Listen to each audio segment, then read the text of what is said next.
TV Media. Naam, kutokea mashariki mwa nchi ya Jamhuri ya Demokrasia ya Kongo, hii ni Amani TV Media, kituo bora cha matangazo ambacho kinakuletea habari za ukweli na za uhakika kutoka kote DRC lakini pia dunia nzima. Mpendwa msikilizaji, nayo furaha tele ya kuweza kukualika mara tena kuweza kujiunga nami kwenye habari zetu za siku ya leo, ikiwa ni tarehe 25 mwezi Juni mwaka wa 2025. Na ikiwa labda ni mara yako ya kwanza wewe kuweza kupitia chaneli yetu, na kusihi kuweza kusubscribe lakini pia kucomment na kushare kwa walio wengi zaidi, ili na waendelee kupata habari zetu za kila saa na kila sekunde. Na miongoni mwa habari ambazo nimekuletea siku ya leo, msikilizaji na mtazamaji, tutajadili kwa kina kuhusiana na habari mpya kumuhusu rais wa Rwanda Paul Kagame, tofauti na zile ambazo zinaendelea kusambaa kwenye mitandao ya kijamii. Je, amefariki dunia? Aiza chapisho ili lililochapishwa ya kwamba ameweza kukutana na mwenzie wako Nigeria ambaye ni Olusegun Obasanjo ni ukweli aiza ni uongo? Lakini pia atakujuza kuhusiana na ujio wa rais wa zamani Joseph Kabila uko jijini Bukavu unalenga nini na halikuwa nafuata kitu gani. Yote yako katika habari hii ambayo nakuletea siku ya leo, msikilizaji na mtazamaji wetu. Kwa hivyo nakusihi kuweza kusubscribe hapo, kucomment lakini pia kushare, ili wengine waendelee kupata habari zetu za kila siku. Basi jiunge nami. Amani TV Media. Na mpendwa msikilizaji na mtazamaji wetu, nasema shukrani mara tena kwa kuwa nawe kwenye habari zetu za siku ya leo. Moja kwa moja tuanze na habari zetu kutokea huko Rwanda, ambako ni takriban wiki 3 sasa habari iweze kusagaa kwenye mitandao ya kijamii ya kwamba rais wa Rwanda Paul Kagame yuko mahututi. Na habari zingine zikasagaa ya kwamba tayari rais huyo wa Rwanda amefariki dunia. Na hiyo ni kupitia ukimya wake wa kuto kuonekana hadharani takriban muda wa wiki 3. Habari zimekuwa nyingi kwenye mitandao ya kijamii, huku machapisho mengi mpaka imefikia hatua kuna ndege ambayo imechapishwa ya kuonyesha kwamba rais wa Rwanda mwili wake unarejeshwa nchini Rwanda.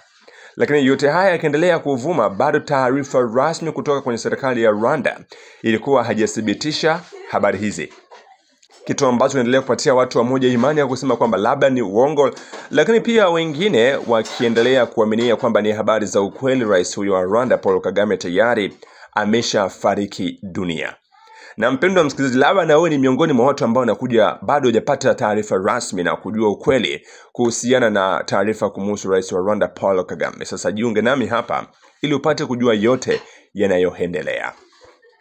Kuna chapisho ambalo limechapishwa hiyo jana ya kwamba rais wa Rwanda Paul Kagame amekutana hapo jana na kiongozi wa zamani wa Nigeria Olusegun Obasanjo na kujadiliana kuhusu hali ya usalama wa kikanda. Taarifa hii imechapishwa hiyo jana, lakini picha ambayo imepostiwa na taarifa hii kwenye mtandao wa X imeonyesha kwamba hii ni taarifa ambayo iliweza kuchapishwa ni picha ambayo iliweza kuchapishwa mwaka wa 2024. Sasa kupitia hivyo watu wengi nakuwa na imani tofauti ya kwamba yawezekana picha hii ni ya uongo, yawezekana ripoti hii ni ya uongo. Kwa sababu gani?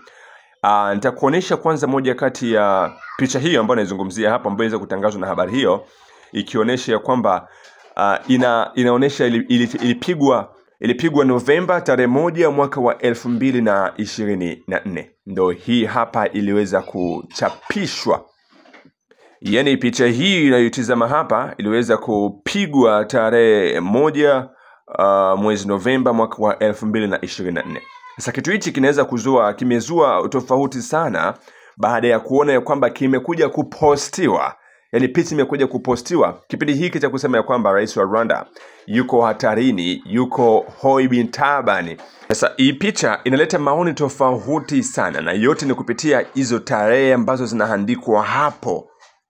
Lakini hii picha imepostiwa kupitia hii habari ambayo inasema ya kwamba aliweza kukutana na kiongozi wa zamani wa Nigeria Olusegun Obasanjo na kujadiliana kuhusu hali ya usalama.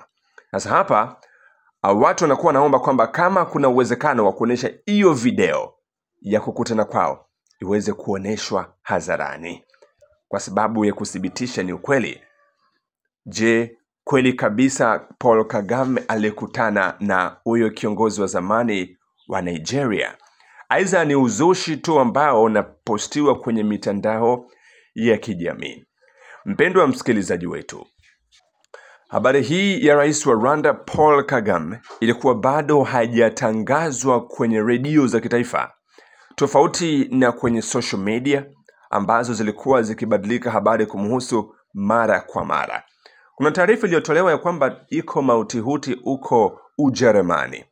Hiyo ni baada ya nini? Ya kutokuonekana kwake, na mpinzani mmoja akathibitisha ya kwamba Paul Kagame tayari ameshafariki dunia. Sasa kila mtu alikuwa akisubiria, kwa sababu taarifa ya kufariki dunia ya rais hujulikana baada ya wiki 2, lakini pia ikibidi wiki 3 kufuatana na mipango ya kuandaa serikali mpya. Sasa ukimya ukatanda, na kama kawaida kila rais wa Rwanda anapoletewa uzushi ya kwamba amefariki dunia, anakuwa wa kwanza kupanda jukwani kwenye media na kutangazia dunia nzima ya kwamba mimi bado niko hai, walionisemea kwamba nimefariki dunia ni wabaya wangu, ni maneno ya uzushi, hivyo mimi niko hai. Lakini tofauti na kipindi hiki, taarifa zimezagaa kote ulimwenguni ya kusema ya kwamba amefariki dunia, lakini cha mshangao ni kwamba hajapanda jukwani na kuweza kutangaza ya kwamba eti yeye yuko hai.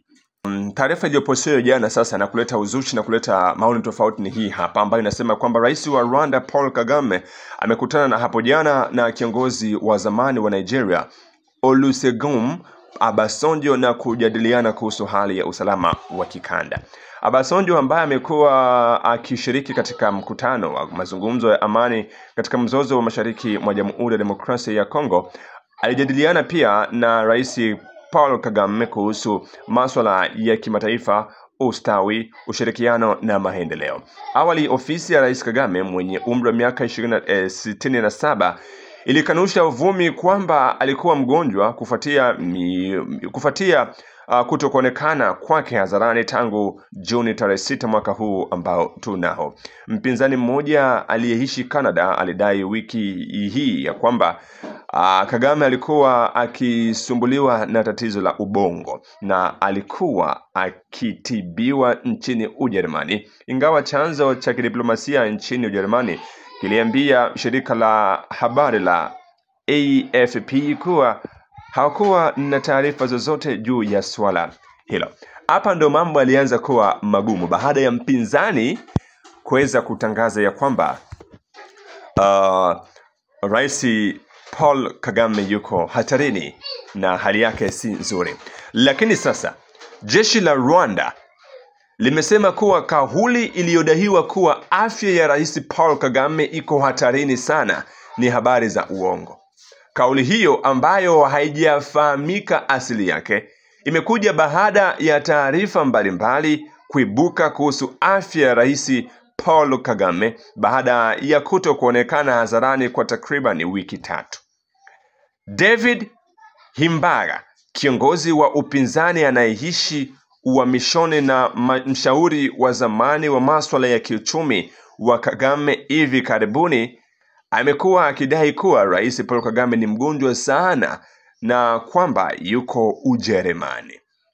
Umeelewa vizuri? Hii sasa ni kauli kutoka kwa serikali ya Rwanda, inazungumzia kuhusiana na kile ambacho kiliweza kuchapishwa, Paul Kagame amefariki dunia. Lakini taarifa hizi sasa, ilikuwaje taarifa hizi hazijawahi kutoka hapo awali, zikuje kutoka kipindi hiki tu ambacho kumepostiwa ujumbe ya kwamba Paul Kagame amekutana na Obasanjo huko Kigali na kuzungumzia kuhusiana na hali ya usalama? Gazeti la Rwanda la taarifa linamnukuu msemaji wa serikali Yolande Makolo akisema kuwa rais Paul Kagame ni binadamu kama kila mtu ambaye huchukua muda kupumzika. Yaani yeye amedai ya kwamba rais Paul Kagame ni binadamu na kila kazi kuna mapumziko. Kwa hivyo si cha ajabu kuona rais huyo kukaa kimya kwa muda wa wiki 3 akiwa mapumzikoni, anapumzika kwa ajili ya kupanga mikakati mipya. Gazeti hilo linamnukuu Makolo akisema kuwa rais yuko vizuri na anapumzika kawaida tu. Kutokuonekana kwa Rais Kagame hivi majuzi kumetolewa maoni mengi kwenye mitandao ya kijamii na katika mazungumzo ya Gafara. Redio ya kimataifa BBC ilijaribu kuwasiliana na ofisi ya rais kuhusu madai hayo, lakini hadi sasa haijafaulu. Umeona sasa hii. Yaani licha ya habari kuzagaa kwenye mitandao ya kijamii kusema ya kwamba Paul Kagame amefariki dunia, rais wa Rwanda amefariki dunia, sasa vituo vikubwa vya matangazo ulimwenguni vimeanza kufuatilia taarifa hizo ili kuweza kukanusha, ili rais mwenyewe azungumze hadharani ya kwamba amekutana, aza yuko hai, hajaona matatizo yoyote. Ila bado mpaka sasa rais wa Rwanda Paul Kagame hajazungumza neno lolote kuhusiana na afya yake, aidha habari hizo ambazo zinaendelea kuvuma kwenye mitandao ya kijamii. Wakati wengi wakiendelea kuoji madai hayo, jeshi la Rwanda limepuuzilia mbali taarifa hiyo na kusema ni habari ya uongo. Rais Kagame alionekana hadharani kwa mara ya mwisho tarehe 6 mwezi huu alipokaribisha kipindi kutoka shule ya Hope Haven Christian School nchini Kigali. Ndio ilikuwa tarehe ya mwisho rais wa Rwanda Paul Kagame kuweza kuonekana hadharani huko Rwanda na kwenye mitandao ya kijamii. Na mpaka sasa rais huyu hajaonekana bado. Na mpaka taarifa ambayo imechapishwa kusema kwamba amekutana mwenzie huko, hakuna mtu ambaye anaweza kuchukua video ya kuonesha hadharani kwamba ni kweli amekutana na mwenzie na kiongozi wa zamani ya Obasanjo kutokea Nigeria. Sasa hiki kinaendelea kupelekea watu kushindwa kuelewa. Kipindi rais anaenda likizo, kunakuwa na taarifa nyingi. Rais ametarajia kwenda likizo kwa muda mwafaka, lakini taarifa ya kwenda likizo rais wa Rwanda Paul Kagame hazikujulikana. Taarifa ambazo zilikuja kujulikana ni kuhusiana tu na yuko wapi Paul Kagame haonekani. Picha zikachapishwa, sijui mwili wa marehemu unaletwa. Kwa hiyo mpendwa msikilizaji, habari ambazo tuko nazo kutoka kwenye serikali ya Rwanda zimekanusha kusema ya kwamba rais Paul Kagame yuko hai na yuko salama usalimini wala hana matatizo yoyote ile. Lakini taarifa ambayo ilikuja awali ilisema ya kwamba Paul Kagame alikuwa ni mgonjwa na alikwenda Ujerumani kuweza kutibiwa. Mpaka sasa kuanzia tarehe 6 mwezi huu mpaka sasa hajaonekana hadharani kwenye vyombo vya habari wala hajajibu chombo chochote cha habari kuhusiana na taarifa hizi ambazo zinavuma kwenye mitandao ya kijamii. Sasa tunaambiwa kwamba usiku hata uwe mrefu kiasi gani, mwishowe utafanya nini? Kutakucha tu. Yaani habari ikiwa ya uongo kwa muda itajulikana, na ikiwa ya ukweli kwa muda itafanya nini? Itajulikana. Kwa mpaka sasa habari hii ipo kwenye brackets kwa kusubiria ukweli. Muda ambao ukifika ukweli ndio huu, pale ambako utaona video zinaonyesha kwamba rais wa Rwanda amefanya kitu fulani, mnamuona live. Kwa hivyo sisi kama Amani TV Media nimekuletea hayo kama vile uchambuzi au kuonesha kile ambacho kimezunguka na mpaka sasa. Sasa swali ni moja. Kwa nini taarifa hizi zipambe moto? Kwa nini habari za kufa kwa rais wa Rwanda iwe subject kubwa sana Afrika? Hivi wewe unafikiria ni sababu gani, mpendwa msikilizaji? Kila mtu anataka kufahamu kweli amekufa aidha yuko hai, lakini wengi, comment nyingi ambazo nimezipata hapa ni mmoja amesema kwamba eti afe tu, huyo ndio amesumbua Afrika. Sasa unafikiria kwamba rais huyu, kwa nini watu wengi wanamchukia? Kwa nini? Labda ni utuandikie kwenye comment. Unafikiria kwa nini watu wengi wanamwombea kifo, wengi wanamwombea hafe, watatu wanamwambia kwamba eti apone? Hii ni kwa nini? Lakini labda ni kwa sababu ya act ambazo wanazifanya Afrika.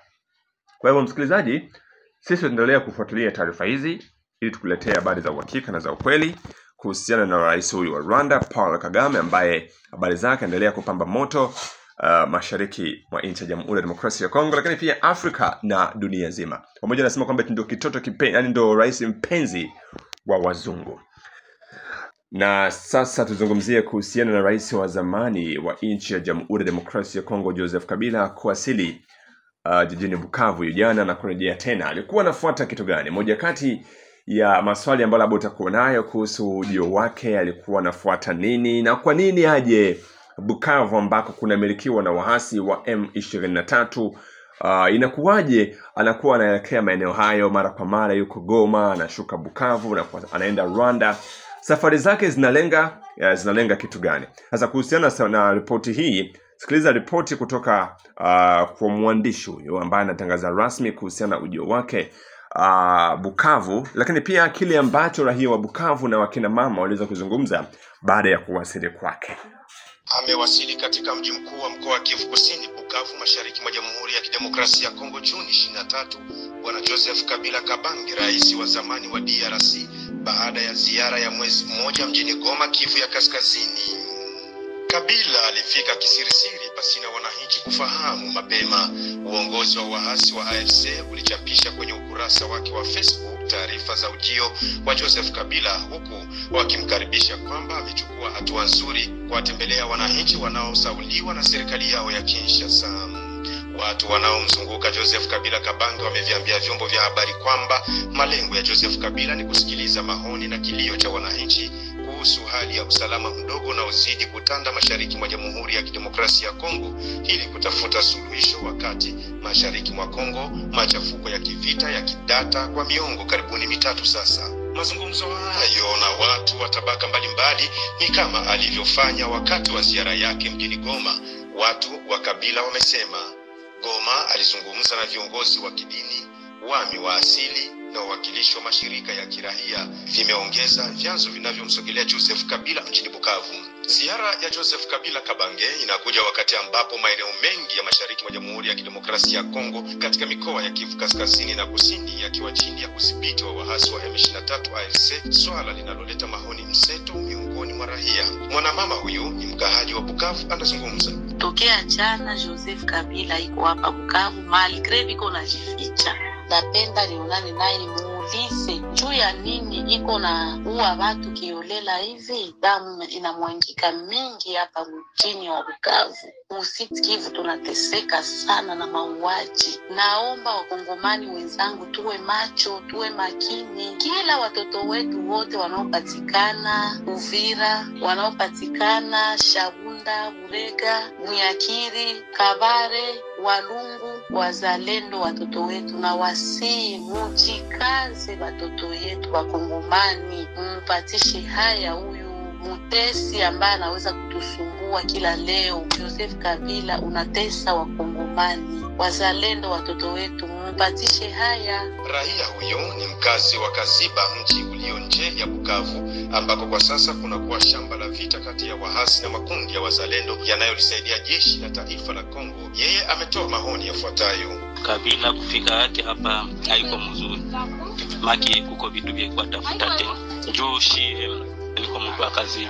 Kulikuwa fote na fomu. Maki ba M23 balipigana kule manyumba kukuza. Nini bakatuambia na bobo peke. Ase mwana batuma ni Kabila. Maki Kabila ni mtu mbaya sana. Na kufika kwake hivi kuko vyanakuya tafuta kule Bukavu. Kufika kwa Joseph Kabila Kabange mjini Bukavu kwa pokewaji na raia wa mji wa Uvira, ambako kumehamia makao makuu ya mkoa kwa muda na ambako kunapatikana askari wengi wa jeshi la taifa la Kongo FARDC walioshindwa na vita katika mji wa Goma, Bwerimana, Minova, Ngungu, Lumbishi, Kwija, Shanje, Nyabibwe, Nyamukubi, Iusi, Kalenzima, Katana, Kabamba, Kavumu, Bukavu mji mkuu hadi Kamanyola. Mimi kwanza nito kwa jina la Daniel. Kufika kwake Bukavu vraiment sifurahi, paske ni mtu mwenye alishaonekana kama ni mtu mbaya, atupenzi hata. Yeko natosha franga, atoshe ni kila kitu kia mbaya juu atuangamizi. Yona shi tunaona vraiment jinsi alifika akokuwa munia ya bien. Alikuwa tuangamiza kabisa, atumalizi. Mimi nasema vraiment ingekuwa mwae bange mubana tu, ama bakatali kama batapiga masifle, kama batapiga majiwe, baoneshe tu kama tena tumupenzi. Iko na besoin ashafika Bukavu adevie njo njia afike hapa Uvira. Ashafika hapo Uvira, shie wanaume wote tunangamia. Ndio sasa na shie tupenzi afike hata hapa juu. Ni mtu mubaya sana, ni mtu mwenye anatuletea make kichefuchefu. Maria tufurahi hata kubienye anafikia Bukavu. Jua tuna tena besoin yake. Tulimpatia 18 ans atudirige tena, iko natafuta nini mwai masiku, atuache na amani, atumupendi na tupenzi. Vraiment tulikuwa najua kama Lekenzi atatosha watu yake bisha shite. Kwa kweli nashukuru kwanza kwa kunipatia nafasi ya kuzungumza. Kama mwananchi siwezi nikasema nachukia au nafurahishwa, maana kwa kweli hatujui ujio wake ni wa namna gani na hatujui nini lengo lake. Kama nilisema siwezi nikachukizwa sababu ni alikuwa rais wa zamani, na kipindi alikuwa akikuja kwa katika utawala wake tulikuwa tunampokea tu vizuri. Sasa kwa leo kutokana na vurugu ya nchi na masemi ya wananchi, yaonekana baadhi ya vurugu naye anachangia. Ndio maana nilisema siwezi nikafurahishwa na ujio wake na siwezi nikachukizwa na ujio wake. Ile ujio wa Joseph Kabila mjini Bukavu mimi sifurahi hata. Joseph aisha kwanza wakongole wote, na kama anakia ataendelesha mambo ya vita yake ya barebele, maana ndio mwisho yake sasa. Kabila aisha tukwaza un president pendant 18 ans mu pays.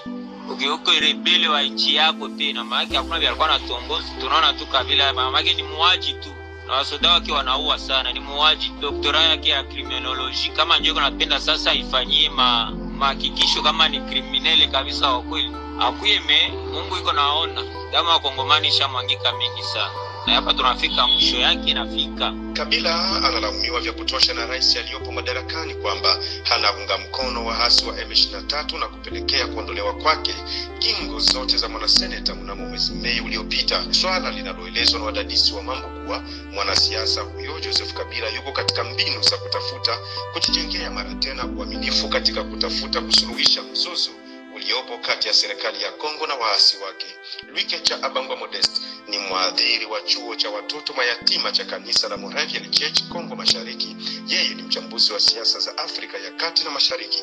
Anazungumza nami kutoka Kabimba Kopela nchini Uvira. Nadhani kufika kwake Bukavu haiwezi kashangaza kama vile Mkongomani, lakini kinacholeta wasiwasi na watu kutofahamu ni kwamba amekaa muda mwingi kimya bila kusema chochote, na wakati anapofufuka tu sasa anaanza kuonekana sehemu ambazo waasi wanashikilia. Je, nini kitakachotokea baadaye? Je, anafikiria nini na kwa nini hayuko wazi? Ningetamani basi au wazi ili watu wafahamu kinagaubaga anachotaka kukifanya na anachokifikiria, lakini kubaki kimya na kuendelea kuonekana zile sehemu ambazo waasi wanashikilia zinaendelea kupatia watu sitofahamu na kujiuliza maswali mengi sana. Kurejea nchini Jamhuri ya Kidemokrasia ya Kongo kwa Joseph Kabila kufikia Kivu baada ya miaka miwili akiwa nje huko Afrika ya Kusini kunaingiana na ongezeko la machafuko na kusonga mbele kwa waasi wa M23. Tangu Januari ya mwaka wa 2025 AFC M23 imezidisha kasi na kufukuza FARDC maeneo mengi muhimu. Uhusiano kati ya Kabila na Felix Tshisekedi ulidorora tangu mwaka wa 2020 wakati ambapo Kinshasa ilianza kushotea vidole rais wa zamani kuchangia katika vita vya mashariki mwa nchi. Kwa hivyo nasema shukrani kwako msikilizaji na mtazamaji wa kuwa nami katika habari zetu za uchambuzi wa kina asubuhi ya leo, ambako tumezungumzia kuhusiana na rais wa Rwanda Paul Kagame, habari mpya, lakini pia tumezungumzia kuhusiana na ujio wa rais wa zamani wa Joseph Kabila jijini Bukavu ilikuwa inalenga nini. Na ikiwa na taarifa nyingine popote ambako unapatikana unaweza kutuandikia unatokea nchi gani na tufuata kutoka nchi gani, na pia una comment nini kuhusiana na taarifa kuhusu Joseph Kabila. Je, ataleta amani mashariki mwa DRC? Aiza, kwa nini unafikiria watu nasema kwamba wanamuombea mabaya rais wa Rwanda Paul Kagame? Utuandikie kwenye comment ili tuendelee kusoma comment zako na kutujenga zaidi, lakini pia wengine endelee kufuata kile ambacho na comment. Asante. Hii ni Amani TV Media. Tupo mashariki mwa DRC, tupo kote ulimwenguni ambako tunakuletea habari za ukweli na za uhakika. Kwa hivyo jiunge nasi kwa habari zetu zingine za hapo baadaye.